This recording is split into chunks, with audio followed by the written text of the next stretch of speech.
एक समय की बात है। धरती पर इंसान ने बहुत कुछ खोज लिया था। आग, पहिया, खेती। लेकिन एक चीज की कमी उसे हर बार परेशान करती थी। दिशा की जानकारी। समुद्री जहाज जब समंदर में उतरते तो खुले नीले आकाश और अनगिनत लहरों के बीच रास्ता भटक जाते। कभी कोई तारा दिखता तो उसे उत्तर मान लेते, कभी हवा की दिशा से अंदाजा लगाते, मगर एक छोटी सी गलती और पूरा जहाज खो जाता। तब उनके मन में यही ख्याल आता, काश कोई ऐसा तरीका होता जिससे हमें सही रास्ता मिल जाता। इतिहास में पहली बार जब इंसान ने दिशा को समझना चाहा, सिंधु घाटी से शुरुआत हुई।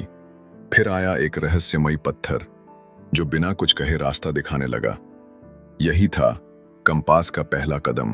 भारत की सिंधु घाटी सभ्यता में ऐसे औजार मिले हैं जिनसे आसमान के तारों के बीच का कोण नापकर दिशा का पता लगाया जाता था। कुछ इतिहासकार मानते हैं कि ओलमेक सभ्यता में चुंबक का उपयोग धार्मिक कार्यों के लिए होता था, लेकिन नेविगेशन का पक्का प्रमाण नहीं है। दूसरी शताब्दी ईसा पूर्व मीन चीन के हान राजवंश के विद्वानों ने एक रहस्यमय पत्थर खोजा था और उसका नाम था लॉर्ड स्टोन, यानी प्राकृतिक चुंबक। ये पत्थर धरती की चुंबकीय शक्ति से जुड़कर हमेशा एक ही दिशा में रुकता था। शुरुआत में इसका इस्तेमाल जमीन की जांच पड़ताल और भविष्यवाणी के लिए किया जाता था, लेकिन धीरे धीरे लोगों को समझ आने लगा कि यह दिशा भी बता सकता है। इसी पत्थर से उन्होंने एक चम्मच जैसा यंत्र बनाया जिसे साउथ पॉइंटिंग स्पून कहा गया, और यह था दुनिया का पहला कंपास। बाद में इसे नाविकों ने समंदर में रास्ता ढूंढने के लिए इस्तेमाल करना शुरू कर दिया। चौथी शताब्दी में कंपास भारत में पहुंच गई। तमिल समुद्री पुस्तकों में कंपास का जिक्र मत्स्ययंत्र यानी मछली यंत्र के रूप में मिलता है। यह मछली के आकार की चुंबकीय सुई पानी या तेल में तैरती और उत्तर की ओर इशारा करती थी। इस डिजाइन पर चीन का असर हो सकता है, लेकिन इसका उपयोग भारतीय नाविकों ने अपने समंदरों में किया। 9वीं से 11वीं शताब्दी के बीच जब आज की तरह कोई कंपास नहीं था, तब नॉर्स वाइकिंग्स ने समुद्रों में लंबी यात्राएं की। लेकिन सवाल था, जब सूरज बादलों के पीछे छिप जाए या घना कोहरा हो तो दिशा कैसे पता चले? इसके लिए वे एक रहस्यमय पत्थर का इस्तेमाल करते थे जिसे सनस्टोन कहा जाता था। ये एक पारदर्शी क्रिस्टल होता था जिसको आइसलैंड स्पार कैल्साइट कहते थे। यह सूरज की रोशनी को पकड़ सकता था। वाइकिंग्स इसे आकाश की ओर घुमाकर दोहरी छाया देखकर सूरज की असली दिशा का अंदाजा लगाते थे। इसी पत्थर की मदद से उन्होंने बिना किसी चुंबकीय कंपास के आइसलैंड, ग्रीनलैंड और शायद अमेरिका तक का रास्ता खोजा। 11वीं सदी में सोंग राजवंश के समय चीन में पहली बार नेविगेशन के लिए एक मछली जैसी चुंबकीय सुई का इस्तेमाल हुआ जो पानी में तैरती और हमेशा उत्तर की ओर इशारा करती थी। यही था पहला समुद्री कंपास जिसने समंदर में इंसान को रास्ता दिखाया। 1282 ईस्वी में मिस्र की एक किताब में लिखा गया कि सीरिया से अलेक्जेंड्रिया तक नाविकों ने उसी प्रकार के कंपास का उपयोग किया। 12वीं सदी के अंत में इटली के नाविक फ्लेवियो गियोजा ने कंपास को नया रूप दिया। एक डिब्बे में बंद चुंबकीय सुई और 360 डिग्री वाला कार्ड। अब जहाज किसी भी मौसम में यात्रा कर सकते थे, सर्दियों में भी, तूफानों में भी। 13वीं सदी आते आते मुस्लिम देश में भी कंपास की शुरुआत हुई। इब्न अल शतीर ने एक ऐसा यंत्र बनाया जिसमें सूर्य घड़ी और चुंबकीय कंपास दोनों थे। इसी दौर में अरब नाविकों ने दिशा का पता लगाने के लिए एक नया तरीका खोजा, 32 दिशाओं वाला कंपास गुलाब, कंपास रोज। इससे समंदर में सफर करते समय दिशा जानना पहले से ज्यादा आसान और सटीक हो गया। 1399 में मिस्र के एक व्यक्ति ने 2 तरह के कंपासों का जिक्र किया। इनमें से एक था ड्राई कंपास, जिसमें चुंबकीय सुई एक धुरी पर घूमती थी। 15वीं सदी में मशहूर अरबी नाविक इब्न मजीद ने कंपास और ध्रुव तारे को साथ में इस्तेमाल करने की तकनीक बताई, जिससे यह अंदाजा लगाया जाता है कि उस समय के लोग मैग्नेटिक इंक्लिनेशन, चुंबकीय झुकाव से भी परिचित थे।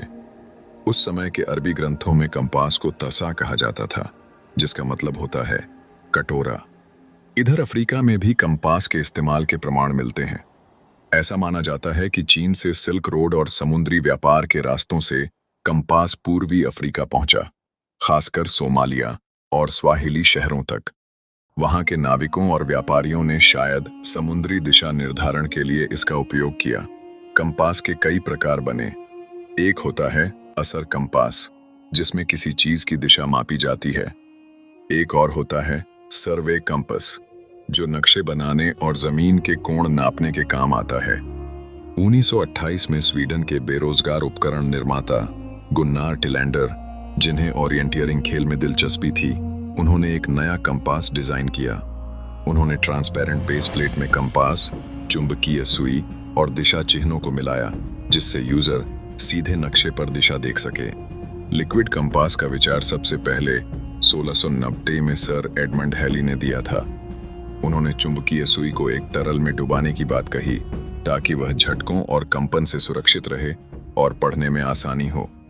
लेकिन शुरुआती मॉडल भारी होते थे और टूटने की संभावना ज्यादा होती थी, इसलिए इनका इस्तेमाल ज्यादातर जहाजों पर होता था। इन्हें बिनिकल में रखा जाता था और एक खास फ्रेम, जिसको गिम्बा कहते थे, पर लगाया जाता था, ताकि लहरों के बीच भी कंपास स्थिर रहे। 1852 में फ्रांसीसी वैज्ञानिक लियोन फौकॉल्ट ने पहला वैज्ञानिक जायरोस्कोप बनाया। उन्होंने फौकॉल्ट पेंडुलम भी बनाया, जिसके लिए उन्हें रॉयल सोसाइटी से कोपले मेडल मिला। 1906 में जर्मन आविष्कारक हर्मन एनशुट्ज केम्पफे ने पहला व्यावहारिक जायरो कंपास तैयार किया।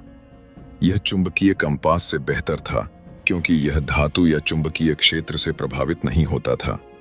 इसी वजह से इसे पहले विश्व युद्ध में युद्धपोतों और विमानों में बड़े पैमाने पर इस्तेमाल किया गया। हालांकि द्रव कंपास 1908 तक रॉयल नेवी में आम नहीं था। 1938 में भारत में ब्रिटिश सेना के लेफ्टिनेंट कर्नल जेम्स एलासन ने एक खास कंपास बनाया, जो सूरज की दिशा देखकर रास्ता बताता था। इसे टैंकों में लगाया गया, क्योंकि वहां चुंबकीय हस्तक्षेप के कारण सामान्य कंपास काम नहीं करते थे। जब आकाश साफ होता तो घड़ी और सूर्य घड़ी की मदद से दिशा तय की जाती थी। आज जब हम मोबाइल में जीपीएस खोलते हैं, तो शायद हमें यह याद भी नहीं आता कि कभी एक सुई की नोक ने इंसानों को नई दुनिया खोजने में मदद की थी। कभी एक मछली जैसे आकार के यंत्र ने जहाजों को रास्ता दिखाया था। कभी एक कटोरे में तैरती सुई ने अरब, भारत, यूरोप और अफ्रीका को आपस में जोड़ा था। कंपास सिर्फ दिशा नहीं दिखाता था, वो इंसान की उम्मीद, खोज और भविष्य की तरफ बढ़ते कदमों का प्रतीक बन चुका था।